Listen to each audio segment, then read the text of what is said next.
로 넘어가겠습니다.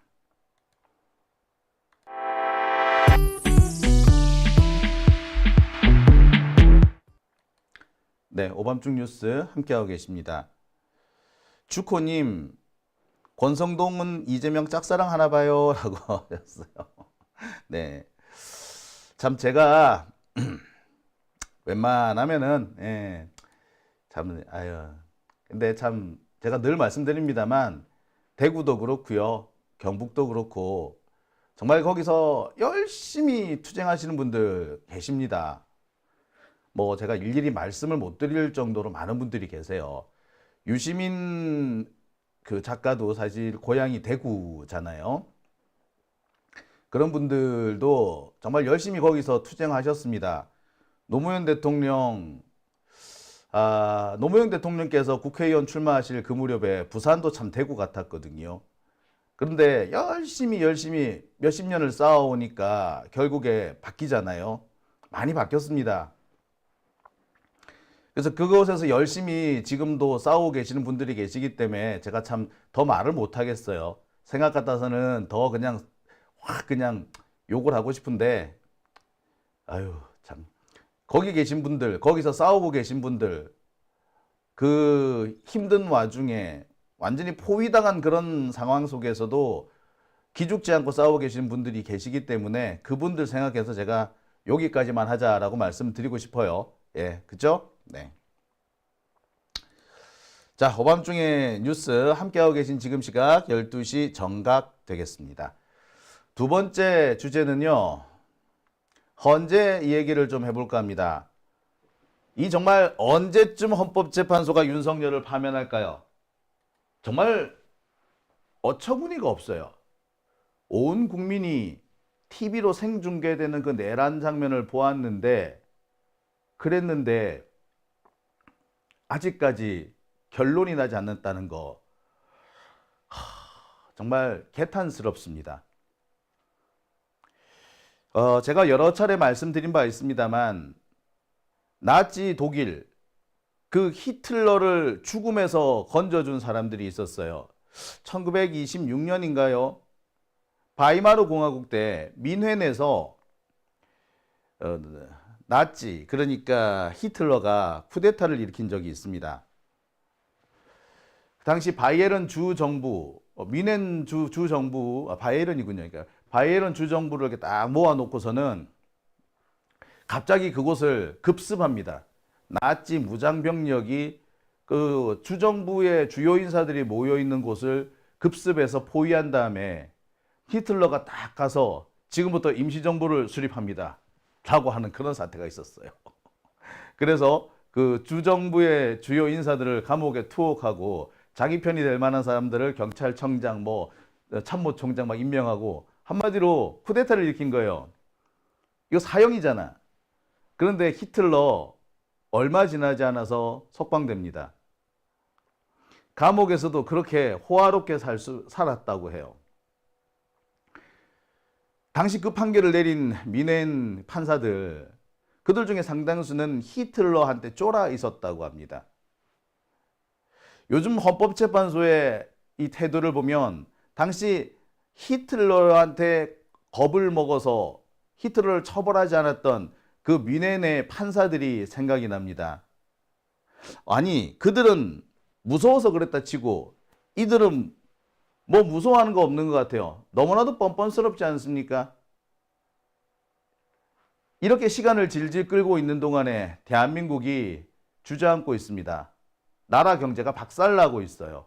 서민 경제는 이제 어떻게 회복을 해야 될지 모를 정도로 심각하게 침체되어 있습니다. 지금처럼 가면은요, 일본의 잃어버린 30년이 우리한테 올 수밖에 없습니다. 어쩜 그 잃어버린 30년이 시작됐는지도 모르겠습니다. 되돌아보면은요, 노무현 대통령 시절에 대한민국은 너무나 큰 성장을 했었습니다. 경제적으로나 사회적으로나. 그런데 그 시기를 당시 한나라당은 뭐라 그랬습니까? 잃어버린 10년 이런 식으로 얘기를 했어요. 뭘 잃어버렸다는 겁니까? 근데 진짜로 잃어버린 시기가 시작될지도 모르겠습니다. 이 일을 앞으로 어떻게 해야 될지 저는 막막합니다. 윤석열 때문에도 망쳐놨었는데 헌법재판소가 더 망쳐놓고 있습니다. 경제가 박살나고 있는 이 상황, 헌법재판소는 뭐라고 변명할지 궁금하네요. 두 번째 주제에서는 헌법재판소 때문에 박살나고 있는 대한민국의 경제를 살펴볼까 합니다. 오늘 우원식 국회의장이 성명서를 발표했습니다. 헌법재판소는 더 지체하지 말고 빨리 윤석열을 파면하라 라고 성명을 발표를 했었어요. 참 안타깝습니다. 국회는요, 아무짝에도 쓸모없는, 아무데도 힘이 없는 그런 성명서를 발표할 것이 아니라 최상목부터 탄핵하라고 제가 꼭 말씀드리고 싶습니다. 최상목과 이 한덕수, 이들에 대한 탄핵이 우선이라고 생각됩니다. 저는 최상목 탄핵을 일찌감치 해야 한다고 말씀을 드렸습니다. 헌법재판소가 마원혁 재판관에 대한 임명을 하라고, 그것이 임명하지 않았을 때는 위헌이라고 결정 내린 그 순간에 최상목을 탄핵했었어야 합니다. 시간 끄는 바람에 일을 배려 놓은 거예요. 그 얼마 뒤에 갑자기 윤석열이 풀려났지 않습니까? 적들은요, 그 순간에도, 그러니까 마은혁 재판관 임명 안 하면은 그것이 위헌이다, 즉각 임명하라거나 그 판결이 나오자마자 바로 윤석열 석방부터 생각했던 거예요. 그들은 최악의 상황에서, 그 상황에서도 뒤집기를 위한 꼼수를 계산하고 있었던 거고, 그 꼼수를 실행하는데 주저함이 없었어요. 걔들이 언제는 역풍 타령했습니까? 역풍 걱정하는 놈이 윤석열 석방했겠어요? 지기현이 역풍 걱정하고 했겠습니까? 심우정이가 그런 짓 했겠어요? 아닙니다. 근데 왜 우리는 맨날 역풍 타령합니까? 역풍은요, 졌기 때문에 생깁니다. 이기면 절대 역풍 안 불어요. 왜 바보짓을 합니까? 주저할 때 역풍이 부는 거예요. 지금이라도 우원식 국회의장은 그 아무짝에도 쓸모없고 힘도 없는 성명서 발표를 집어치우고요, 당장이라도 최상목과 한덕수를 탄핵해야 합니다. 한편으로는 좀 의구심도 좀 드는 부분이 있습니다. 최상목을 우리가 탄핵해야 한다고 했을 때, 최상목이가 헌법재판관들 임명 안 하고 그래서 최상목 탄핵해야 한다라고 했을 때 딱 그 순간에 무슨 일이 터집니까? 무안공항 참사가 터집니다. 덕분에 최상목이가 살아났어요. 한덕수, 전국에서 불이 났어요. 근데 불이 난 그 횟수를 보세요. 전국에서 동시다발로 불이 쫙 납니다. 의심 안 할 수 없는 상황 아닙니까? 지금도 한덕수를 탄핵하고 싶어도 이 산불 때문에 못한다는 얘기가 나올 정도예요. 이거 의도가 있는 거 아닌가요? 왜 하필 이럴 때 이런 일이 생기죠? 오늘 화성에서 진짜로 방화를 시도한 흔적이 발견이 됐습니다. 자, 이런 일들 왜 생기나요? 솔직히 말씀드리자면 헌법재판소가 빨리 결정 안 내리고 질질 끌고 있기 때문에 이런 일이 생기는 겁니다. 그리고 그동안 경제가 박살나고 있습니다. 오늘 이런 기사가 하나 났거든요.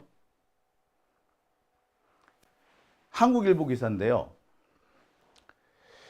윤석열에 대한 탄핵 선고가 늦어지자 경찰들의 피로가 누적되고 있고 숙박비가 13억 원이나 들어갔다는 겁니다. 1월달 초과 근무 시간은 1인당 113시간이랍니다. 주 50시간을 계산을 하면은 2주가 넘게 지금 추가 근무를 한 거예요. 그런데 1월 달이 그런 거고 2월, 3월은 더 늘어나는 거 아니겠습니까? 현재 헌법재판소 주변에 투입되어 있는 경찰들은 전국에서 차출되어 올라왔어요.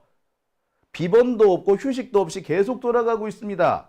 지방에서 왔으니까 비번날 어떻게 해야 돼? 다른 데 가서 자야 될 거 아니에요. 숙박비가 그래서 13억 원이 나온다는 거 아닙니까? 경찰관들이 지금 말 그대로 진짜 쓰러져 가고 있는 상황입니다. 이게 헌법재판소에서는 눈에 안 보이는 겁니까? 헌재가 그렇게 국민들의 고통 따위는 아랑곳하지 않고 있기 때문에 나라 꼴이 지금 이 모양 이렇게 되는 거 아닙니까? 기사 내용을 조금 읽어보겠습니다. 서울로 출동했던 경남경찰청 소속의 한 기동대 관계자는 선고 일정도 잡히지 않아 하염없이 긴장을 유지하고 있어야 한다며 2월부터 일주일에 두세 번씩 서울을 왔다 갔다 하는데 집회 현장 분위기도 점점 험악해지고 있어 너무 힘들다. 자, 상황이 이렇게 되면은 헌법재판소가 빨리 마무리 지어줘야 돼요. 시간을 끌면 끌수록 저 극우 세력들의 난동은 거칠어질 겁니다. 거의 지금 발악을 하고 있는 거 아닙니까? 윤석열 꼬라지를 보세요. 이거는 거의 반 미친놈이에요. 아니 완전 올자로 미친놈 아니겠습니까? 김건희 보세요. 지금 김건희가 여기저기 전화 걸고 난리도 아니래 지금. 그래서 계속 선동질을 하고 있다는 거 아니겠습니까? 에? 일부에 들리는 소리로는 좀 용하다는 무장 찾아다니면서 굿한다는 얘기도 들려요. 참네. 아우 씨. 자, 이런 혼란이 왜 이어지고 있습니까? 헌재 때문입니다. 저는요, 헌법재판소가 2월 달에 끝을 냈어야 된다고 생각합니다. 공개 변론을 11번이나 열었는데 솔직히 8번이면 충분했어요. 3번을 더 연 겁니다. 그러면서 2주를 까먹었어요. 윤석열 출석 안 한다고 또 2번 정도 진행을 안 했죠. 이래저래 따지면은 약 3주를 까먹었습니다. 헌법재판소가. 그리고 난 다음에 지금 마지막 변론이 끝난 지 한 달이 훌쩍 지났는데 여지껏 결론이 안 나오고 있습니다. 시간을 끌었기 때문에 앞으로 점점 결론 내리기가 어려워질지는 모릅니다. 이게 전형적으로 어디에 쓰는 수법이다? 예, 법기술자, 법벌어지들이 아주 극단적으로 불리한 재판을 뒤집는 방법으로 쓰는 거예요. 지금 당장은 매우 불리하지만 시간을 질질 끌고 가다가 어느 순간 되면은 뒤집을 수가 있다고 생각하는 거고 실제로 그런 일이 많이 벌어집니다. 자, 보세요. 이재용만 해도 봅시다. 맨 처음에 이재용 국정농단으로 걸려들었을 때 최순실이한테 말 사주고 어쩌고 저쩌고 해가지고 경영권 세습하고 그 덕분에 국민연금 손해가 막심하게 발생하고 그랬다는 얘기를 처음 알아들었을 때, 우리가 처음 알게 됐을 때 국민들 여론은 어땠습니까? 들끓었죠. 근데 그 판결이 4년, 5년 뒤에 납니다. 그 사이에 사람들 다 잊어버렸어요. 그리고 무죄 판결 나지 않습니까? 만약에 그 순간에 바로 그때 맨 처음 수사 결과가 발표되고 자료들이 막 쏟아져 나오기 시작할 때 그 무렵에 판결이 났다면 무죄가 났을까요? 절대 안 나죠. 그랬는데 5년 끌고 나니까 무죄가 난 겁니다. 양승태 볼까요? 양승태 사법농단 사건 처음 공개돼가지고 사람들이 얼마나 분노했습니까? 그런데 결국 5년, 6년 끌다가 무죄 났어요. 시간 끌기, 예. 그 당시로는 절대 무죄가 날 수 없었는데 5, 6년 끌다 보니까 그냥 자연스럽게 무죄 난 거예요. 윤석열도 지금 똑같은 방법 쓰고 있습니다. 여기에 헌재가 시간을 끌어준다는 것은 내란에 동조하는 겁니다. 아니, 내란 사범을, 내란 우두머리를 살려주기 위해서 자신들이 가지고 있는 법기술을 총동원하고 있는 거예요. 얘들 역적이에요. 우리가 내란 공범이라고 하는데 그냥 역적입니다. 얘들은 역적이에요. 역적. 내란 역적들입니다. 헌법재판관들도 내란 역적이에요. 우리 똑바로 부릅시다. 내란 공범들이 아니라 내란 역적들입니다. 역적들, 역도들입니다. 역적과 역도는 참수형이 정답입니다. 원래 역적은 구족을 멸한다 그러잖아요. 헌법재판관들도 다를 바 없다는 생각이 듭니다. 덕분에 우리 서민들이 이렇게 고생하고 있지 않습니까? 아니, 기동대 경찰관들이 뭔 잘못인데? 예? 참 어처구니가 없는 거 아닙니까?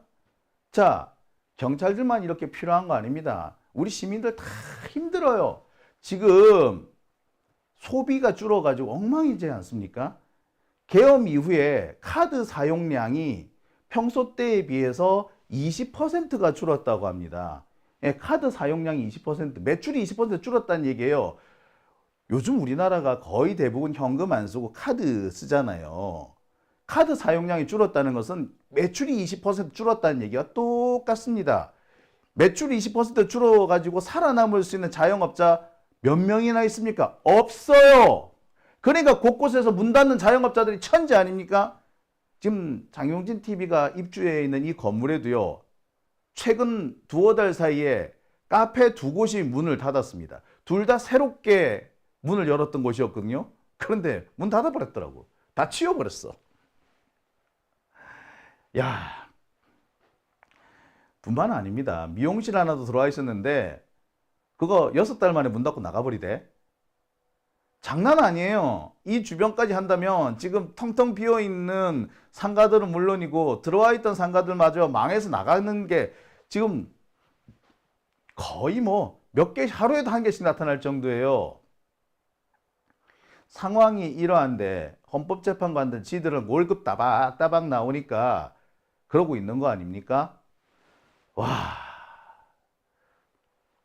네, 이들은 원래 우리 서민들의 이 어려움이나 생계에는 아무런 관심이 없어요.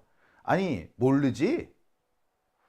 어쩌면 이들은요, 서민들이 고생을 하고 서민들이 고생한 덕분에 자산이 모자라가지고 결국 돈이 없으면 우리가 자산을 팔아야 되잖아요. 그렇게 자산을 팔고 부동산이 헐값에 나오면 그거 줍줍 팔 생각을 하고 있는지도 모르겠습니다. 정말 생각하면은 화가 머리 끝까지 침입니다. 이들이 과연 대한민국 국민이라고 할 수 있을까요? 대한민국 국민으로서의 차질마저 의심스러운 이들이 대한민국의 최고 법관이라니 정말 속이 터집니다. 자, 오늘 중앙일보 기사가 이런 게 났습니다. 우리나라 경제 성장률이 0.9% 예측이 된답니다. 0.9%예요. 0.9%. 이거 우리가 한 게 아니라요. 영국의 경제 분석 기관인 캐피털 이코노믹스라는 곳에서 내년도 지난해 경제 성장률 전망치를 1%에서 0.9%로 하향 조정했답니다. 경제 성장률 작년 원래 한덕수가 뭐라고 콘솔을 쳤냐면 2.6% 성장할 거라 콘솔이 떵떵 쳤어요. 그 개새끼가 그랬는데 1%도 아니라 0.9%가 나올 거래요.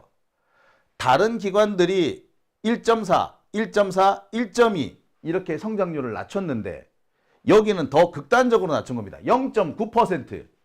올해 경제 성장률 예측치가 아니라 지난해 경제 성장률 지금 그 결과가 곧 나와야 되는데 결과가 보통 5, 6월 달 정도 나와요. 그런데 지금 미리 추산을 좀 해볼 수 있는 거 아니에요? 예측치 지금 추산을 해보니까 0.9%라는 거야.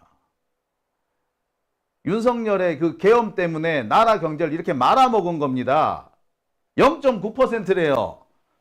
자, 외환시장의 환율은 더 엉망이라는 전망이 나오고 있습니다. 1,500원대가 될 거랍니다. 지금 벌써 1,460원대, 1,470원까지 왔어요, 지금.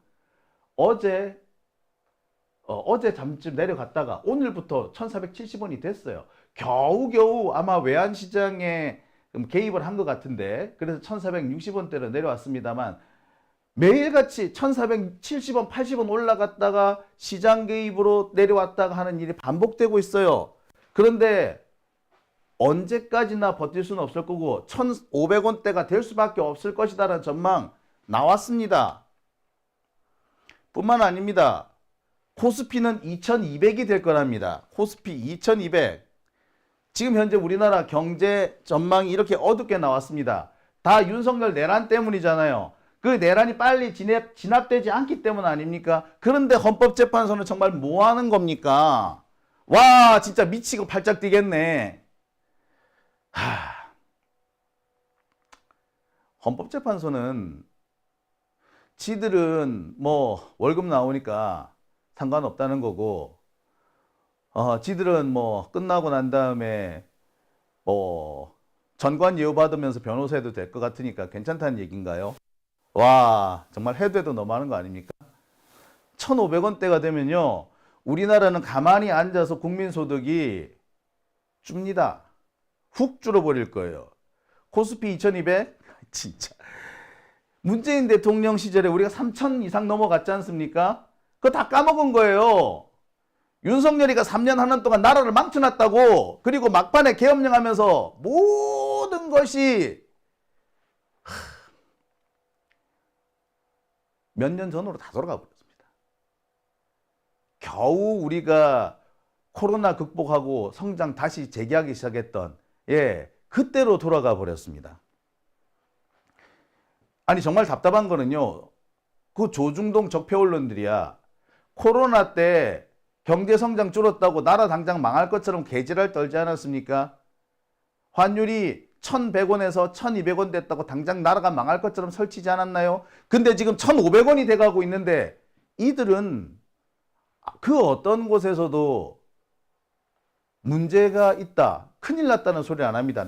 지금 나라 진짜 망하게 생겼는데, 환율 1,500원요? 이거 IMF 때나 있었던 일 아닙니까? 근데 지금 우리가 IMF로 돌아와 버렸어요. 이거 참 안타깝게도 내란이 빨리 진압됐으면 금방 제조리로 돌아갈 일이었습니다. 그런데 이 내란이 지금 넉 달을 끄는 바람에, 이제 곧 5달째로 들어서는 바람에 이 상황이 더 심각해집니다. 자, 외환시장 동향을 한번 볼까요?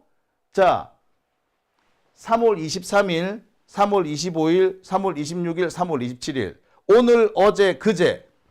이건 이제 주말이죠. 환율 외환시장 동향입니다. 25일 장이 열리자마자 환율이 급등하기 시작해요. 급등하니까 외환시장에 개입해가지고 환율이 떨어집니다. 자, 그러다가 갑자기 이렇게 다시 26일 날, 어제죠. 어제 환율이 막 올라가다가 뚝 떨어지면서 안정세를 찾습니다. 이때가 뭔지인 줄 알아? 놀랍게도 이 시간이 이재명 대표 무죄 나왔다고 선고 나왔을 때입니다. 딱 요때. 딱 이재명 무죄 이러니까 갑자기 환율이 뚝 떨어져 버렸어. 그런데 오후로 넘어가면서 다시, 저녁으로 넘어가면 다시 환율이 치솟다가 오늘 환율이 또 한 번 치솟습니다. 여기 요런 공간 보이시죠? 여기 요 공간은 뭐냐면 그 외환시장이 개입하는 흔적이죠. 여기는 외환시장에 개입이 되어 있는 흔적입니다. 겨우 외환시장이 개입이 돼가지고 겨우 안정세를 찾고 있지만 계속해서 환율이 올라가고 있어요. 그나마 이재명 무죄 나왔다 그러니까 환율이 뚝 한번 떨어졌다가 다시 올라가고 있는 상황 아닙니까? 야, 참 제가 어제 이 상황을 보면서 정말 저도 헛웃음을 웃었습니다. 갑자기 환율이 확 안정을 찾는데, 와, 세상에 이재명 무죄 나왔더니 환율이 뚝 떨어지는 거 있죠? 아, 여기구나, 여기.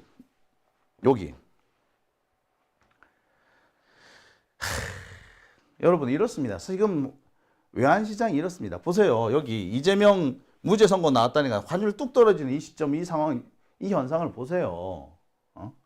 그랬는데 오늘 또 다시 오르기 시작합니다.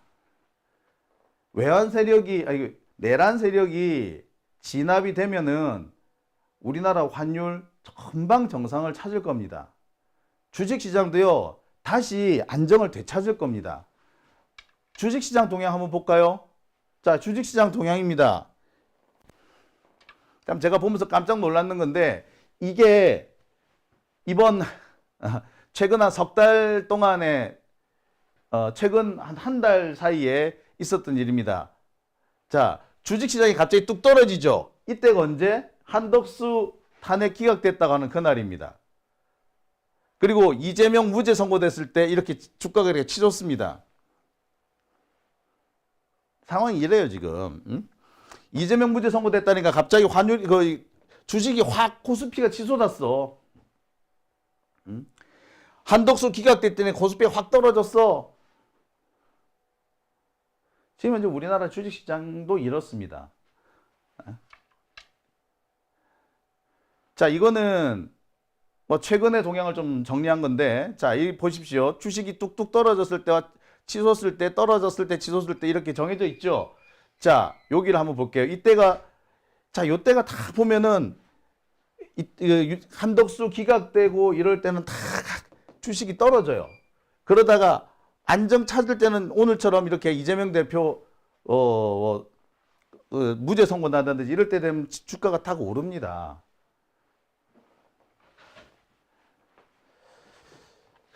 참 상황이 이런 그래프만 봐도 너무 선명하게 나오지 않습니까? 예, 리얼해요. 제가 보면서 리얼합니다. 제가 이 환율 그래프라든지 주가 그래프 이번 내란 사태 이후 정말 집중적으로 보고 있는데 정말 놀랍게도 우리가 기뻐하는 일이 벌어질 때마다 주가가 뜁니다. 우리가 슬퍼하는 날 일이 벌어질 때마다 우리가 분노하는 일이 생길 때마다 주식이 떨어져요. 와,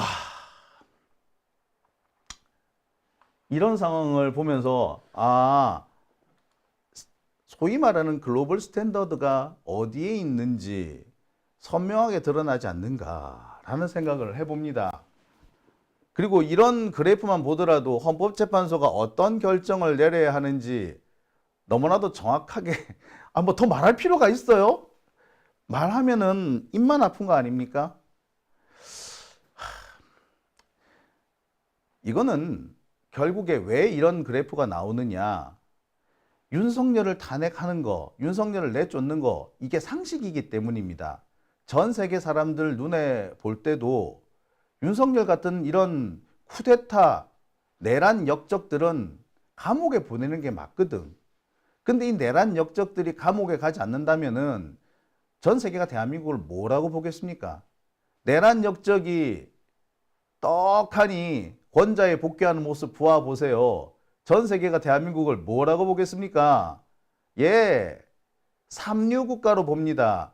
민주주의를 이끌어가는 아시아의 선진국 대한민국이 아닌 거예요. 왜 K 드라마, K 팝이 전 세계를 휩쓸었겠습니까? 한류가 왜 전 세계를 감동시켰겠습니까? 그건 아시아의 선진국이었기 때문에 가능한 일이에요.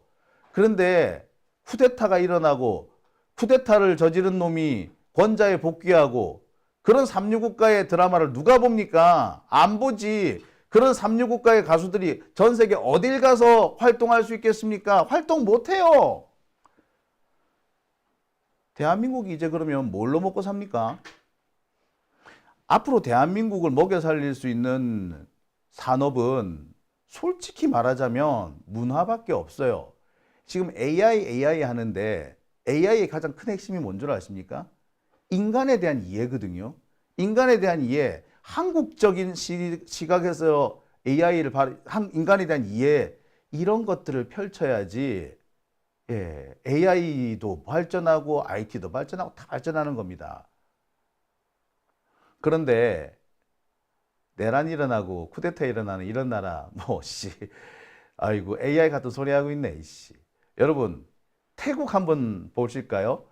한때 태국은요 아시아에서 관광 대국이었습니다. 여러분들 태국 다 한 번씩 다녀오셨죠? 근데 요즘은 태국 가나요? 안 가.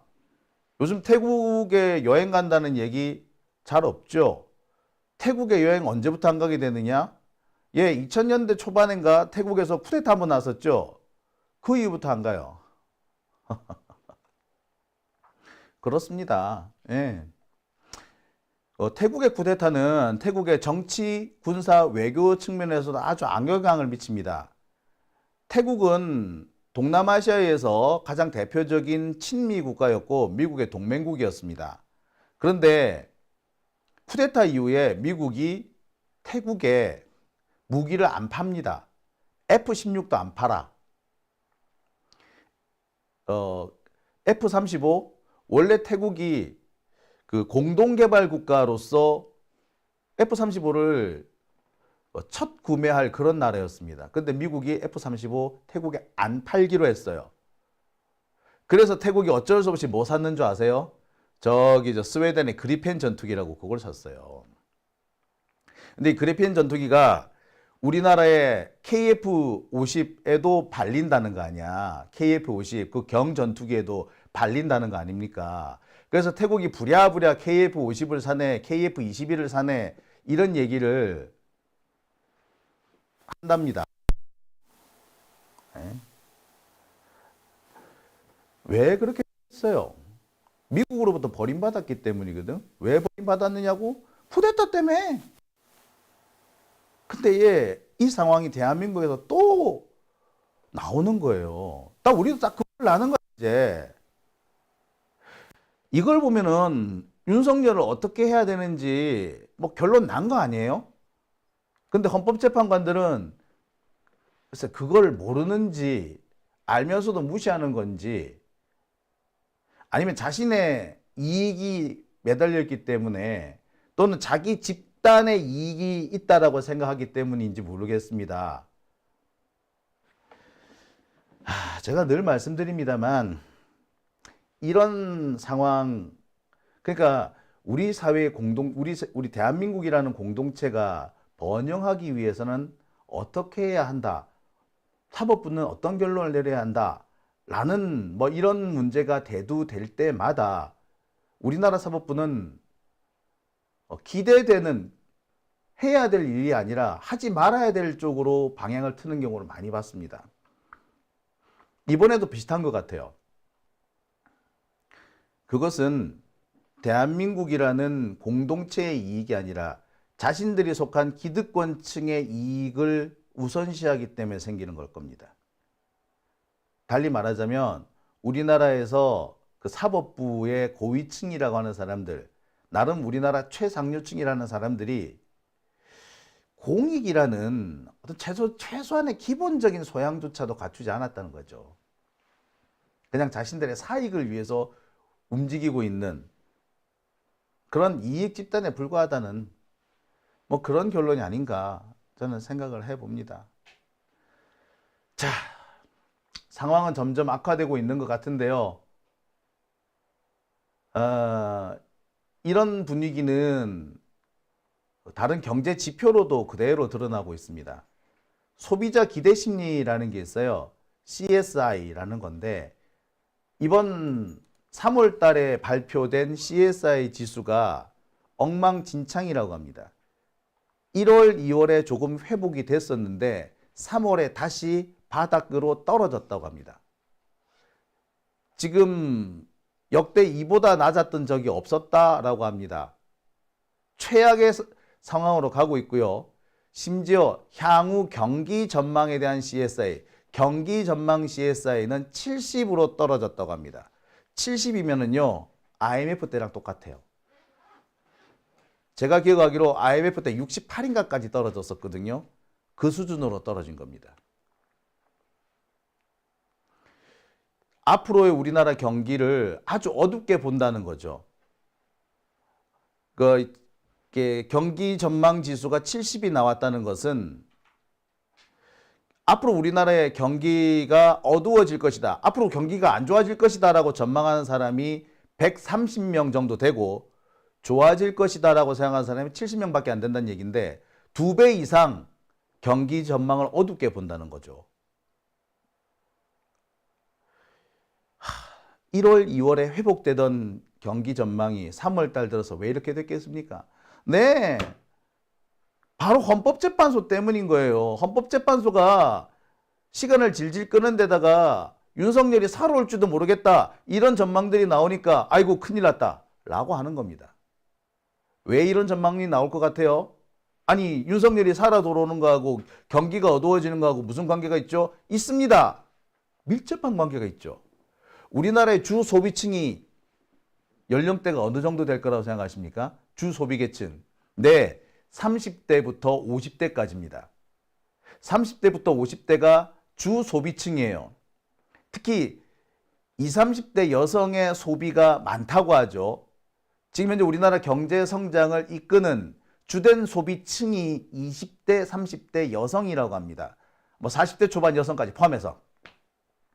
근데 이들이 다 어떤 사람들이에요? 예, 윤석열 탄핵을 너무나도 강력히 바라는 층입니다. 근데 윤석열이 돌아와봐. 이들이 물건 살 것 같아? 소비할 것 같아? 안 한다는 거죠. 모든 사람들이 알고 있는 겁니다.